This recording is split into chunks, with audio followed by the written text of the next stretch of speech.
Matin. Allez, le Club Culture, le livre du jour, Nicolas Caro. Le vendredi, c'est donc un classique ou roman culte. Et ce matin, Kafka, Le procès. Immense roman par la symbolique, parce que sinon il est court, 200 pages, 250 pages, et tendu les pages. Ça commence donc avec une arrestation, celle du héros, un trentenaire, Joseph K. Voici la toute première phrase du livre. Quelqu'un avait dû calomnier Joseph K. Car sans rien avoir fait de mal, il fut arrêté un matin. C'est vrai, il faut bien qu'il y ait une raison, n'est-ce pas? On ne se fait pas arrêter comme ça pour rien. Et donc, dans toute la première partie, c'est la grande question de Joseph K. Quel est le motif de son arrestation? Et il ne trouve pas. Et non. Les gardiens qui l'arrêtent, il ne dit pas policier, les gardiens refusent de lui dire tout en lui expliquant qu'il le saura. Il a un peu le temps de chercher par lui-même puisqu'il n'est pas emmené, il sera convoqué plus tard. Mais c'est dingue, il fait jamais rien de mal, il travaille à la banque. Bon, il est fondé de pouvoir, c'est pas un crime. Sa logeuse, Madame Grubache, suggère que peut-être c'est parce qu'il a une relation ambiguë avec la voisine, Mademoiselle Bürstner. Mais enfin bon, pas interdit de flirter quand même. Mais pour l'instant, il est encore libre. Oui, mais ça ne dure pas. Il est convoqué au tribunal pour répondre de ses crimes. Mais quel crime? Bref, il est convoqué le dimanche. Au début, ça va. Même la lettre de convocation lui dit dimanche pour pas interférer avec votre agenda professionnel. Et en plus, il est libre de changer de date s'il le souhaite. Mais non, il préfère faire ça vite. Or, on ne lui dit pas quand et où exactement le dimanche. Alors il y va au tribunal, il finit par trouver un juge qui lui dit qu'il a 1h15 de retard. Bon, il pouvait pas savoir. Et ça continue comme ça. Et la spirale se met en place et la vie de Joseph K est peu à peu emportée. Et nous aussi, on ne sait pas trop jusqu'au bout si c'est un rêve, un cauchemar ou la réalité. Je vous laisse lire le dénouement, mais on n'utilise plus jamais le terme kafkaïen de la même manière quand on a lu Le procès, un grand roman publié en 1925 après la mort de Kafka, qui avait pourtant demandé à Max Brod, son exécuteur testamentaire, de brûler tous ses manuscrits.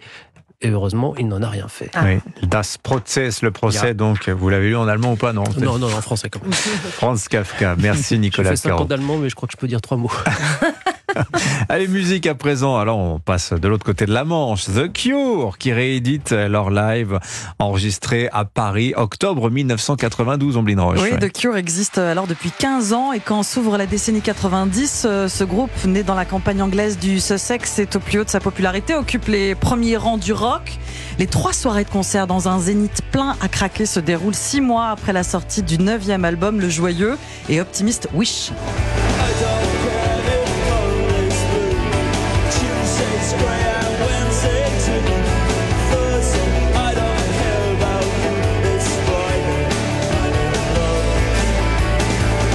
Alors, dans la mélodie pop enjouée, ils ont mis de côté le rock gothique progressif, voilà, dépressif. Oui. Dépressif un peu. Oui, cette insouciance va aller, figurez-vous, Dimitri, jusqu'à déconcerter les observateurs et les fans.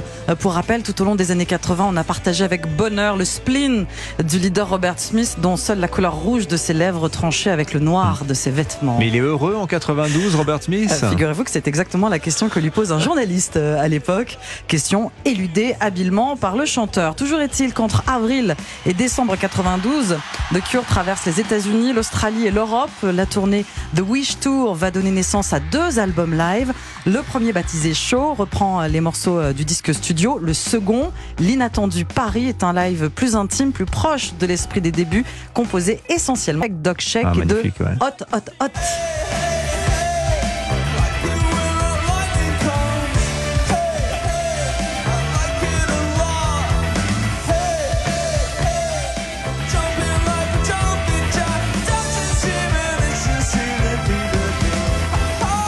Ce double album live Paris a été remasterisé au sein des mythiques studios Abbey Road de Londres. Il est disponible pour la première fois en vinyle, de quoi patienter avant la sortie du nouvel album de The Cure, Songs of a Lost World, promis depuis 5 ans quand même.